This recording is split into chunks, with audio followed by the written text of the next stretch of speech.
पुराण के अनुसार शिवजी ने सृष्टि का निर्माण किया और निर्माण से जुड़ी कई रहस्यमयी बातें बताई हैं। इस पुराण में कई उपाय भी बताए गए हैं जो हमारे जीवन की सभी प्रकार की समस्याओं का निदान करते हैं और उनको दूर करते हैं। दोस्तों, साथ ही इन उपायों से हमें मानसिक शांति, सुख, संपत्ति, प्रसन्नता की प्राप्ति होती है और पिछले समय में किए गए जो भी पाप है उन सभी का नाश होता है। हमें एक अच्छे सुंदर भविष्य की प्राप्ति होती है और शिव पुराण में बताया गया है कि रात के समय शिवलिंग के पास अगर आप एक दीपक जलाएंगे तो आपको बहुत जल्दी शिव जी की कृपा प्राप्त हो जाती है। दोस्तों, जो व्यक्ति नियमित रूप से सावन के महीने में शिवलिंग का पूजन करता है उसके जीवन में दुखों का सामना उसे नहीं करना पड़ता, और अगर दुख है भी, असीम दुख है, ग्रह दोष के जो भी रीज़न से हैं, उसके अपने कर्मों के, वो सभी दूर होते हैं और शक्ति, उन सब से लड़ने की शक्ति प्राप्त होती है। दोस्तों, पुराने समय से ही कई ऐसी परंपराएं प्रचलित है जिनका पालन करने पर मनुष्य को सभी प्रकार के सुखों की प्राप्ति होती है, और इन परंपराओं का पालन ना करने पर हमें कई प्रकार की समस्याओं का सामना करना पड़ता है।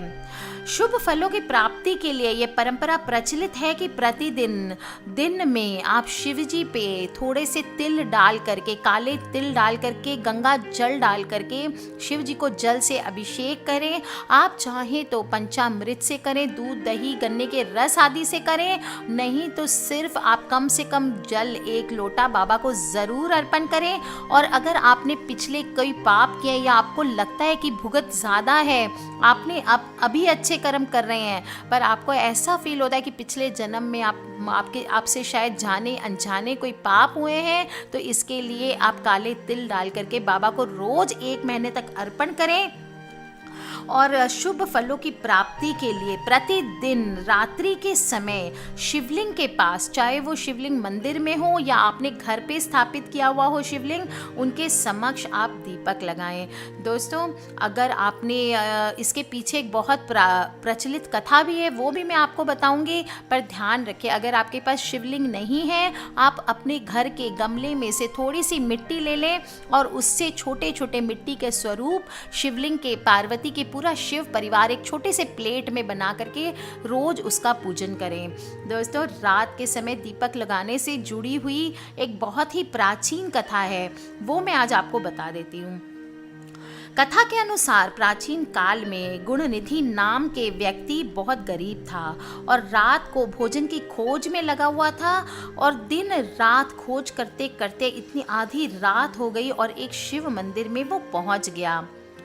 गुणनिधि ने सोचा कि उसे रात्रि विश्राम इसी मंदिर में कर लेना चाहिए, और रात के समय वहां पे बहुत ही गहन अंधेरा हो गया। इस अंधकार को दूर करने के लिए शिव मंदिर में उसने अपनी कमीज जला दी।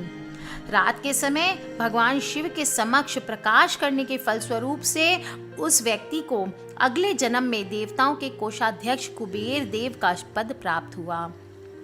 इस कथा के अनुसार शाम के समय शिव मंदिर में दीपक लगाने वाले व्यक्ति को अपार धन संपत्ति और ऐश्वर्य की प्राप्ति होती है।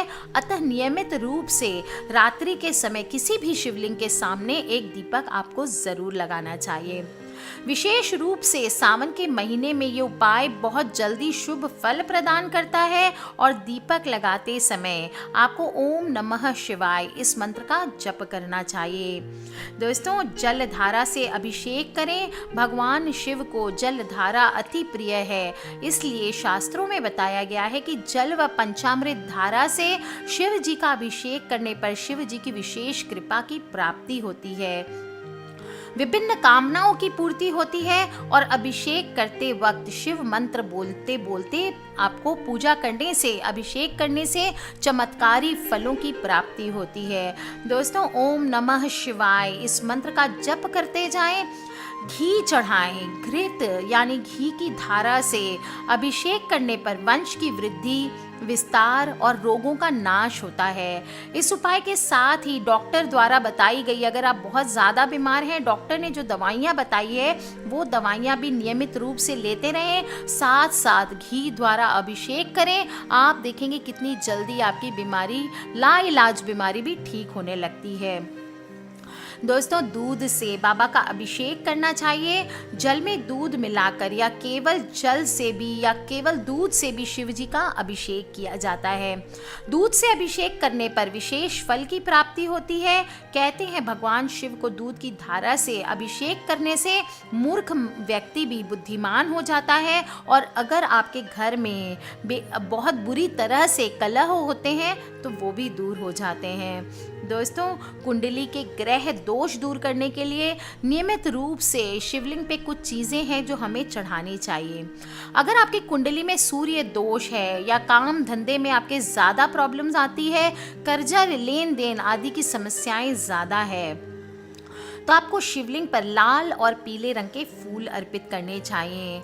गुलाब के फूल अर्पित करें, कनेर के फूल अर्पित करें। चंद्र से अगर संबंधित दोष है, आपके घर में आपके क्रोध अधिक आता है या जो भी इस तरह की प्रॉब्लम्स है, चंद्र आपकी कुंडली में चंद्र दोष है, तो उसको दूर करने के लिए आपको शिवलिंग पर दूध चढ़ाना चाहिए। दोस्तों, अगर मंगल दोष है, शादी विवाह की प्रॉब्लम है, लड़का या लड़की कोई भी मांगलिक है या किसी प्रकार का भी मंगल दोष की वजह से बिगड़ा हुआ काम, बना हुआ काम भी बिगड़ जाता है, तो उसको दूर करने के लिए शिवलिंग पर कुमकुम और लाल रंग के पुष्प अर्पण करने चाहिए। अगर बुद्ध संबंधी समस्याएं हैं, काम में अड़चनें ज़्यादा आती है, तो दोषों से मुक्ति पाने के लिए आपको लगता है कि आपने किसी प्रकार का आपसे जाने अनजाने दोष हो गया है, तो उससे मुक्ति के लिए शिवलिंग पर बेल पत्र अर्पण करें। गुरु के दोष अगर हैं, आपकी शादी विवाह में अड़चनें आ रही हैं, आपका बहुत उम्र होती जा रही है पर शादी नहीं हो रही है, ऐसे दोषों को, या शादीशुदा ज़िंदगी में प्रॉब्लम्स है, लड़ाई झगड़े ज़्यादा हैं, तो इन सभी को दूर करने के लिए शिवलिंग पर चने की दाल और बेसन के लड्डू अर्पित करें। दोस्तों, अगर शुक्र का दोष है, राहु की दशा है, केतु की दशा है, तो हर रोज आपको शिवलिंग पर जल अर्पित करना चाहिए। शनि और राहु और केतु से संबंधित दोषों की मुक्ति के लिए शिवलिंग पर रोज जल में काले तिल जरूर डालने चाहिए। काले तिल डाल करके शिवलिंग पर अभिषेक करने से सभी प्रकार के पापों का नाश होता है, और इस तरह से अगर आप शिवलिंग की पूजा करते हैं, रात में दीपक जलाते हैं, उन सभी को राज्य सुखों की प्राप्ति होती है। दोस्तों, धार्मिक दृष्टि से श्रावण मास का बहुत ही अधिक महत्व है, और धर्म ग्रंथों के अनुसार श्रावण मास में शिव आराधना करने से हर तरह के सुख की और हर तरह के अच्छे शुभ फलों की प्राप्ति होती है। भक्त अलग अलग माध्यमों से, आप जिस भी वे से भक्ति कर सके ज़रूर करें। और सावन में प्रकृति के छटा भी बहुत खूबसूरत होती है। प्रकृति के करीब रहे, रिमझिम बारिश, झूले, सावन के झूले और साथ ही शिव की भक्ति सावन के महीने को पूरी तरह से धर्ममयी बना देती है। और साथ ही साथ अगर दीपक में आप डाल लेंगे एक छोटी सी चीज़, यानी कि दीपक में डाल लेंगे काले तिल, तो बीमारी नाम की चीज़ का आपके घर में नामो निशान नहीं रहेगा। दोस्तों, सावन के महीने में पूजा करें ज़रूर, जल चढ़ाएं बाबा को, रोज़ चढ़ाएं ना चढ़ाएं, कम से कम सोमवार के दिन चढ़ाएं। नीले रंग के फूल अर्पित करें, हो सके तो कनेर, लाल फूल भी आप अर्पित कर सकते हैं। और इसके अलावा रोज़ जल में तिल डाल करके चढ़ाएं, और आप देखेंगे कैसे आपके सारे पिछले पाप नष्ट होकर के आपके आगे एक सुखी संपन्न जीवन रहता है।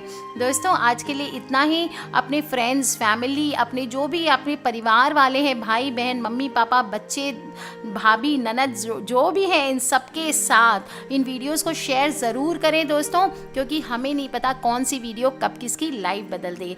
आज के लिए इतना ही। किसी भी प्रकार के क्वेश्चंस हो, प्लीज़ मुझे वीडियो के नीचे आप लिख के पूछ सकते हैं। और दोस्तों, आप मुझे अगर कोई पर्सनल प्रॉब्लम है ईमेल कर सकते हैं। मेरी ईमेल आईडी है brijnari@gmail.com। खिलखिलाते रहिए, मुस्कुराते रहिए, सब्सक्राइब करके रखें दोस्तों, ताकि आप और मैं आने वाले वीडियोस के थ्रू ढेर सारी बातें कर सकें। Love you all friends, take care, जय माता दी एंड बम बम भोले नाथ की।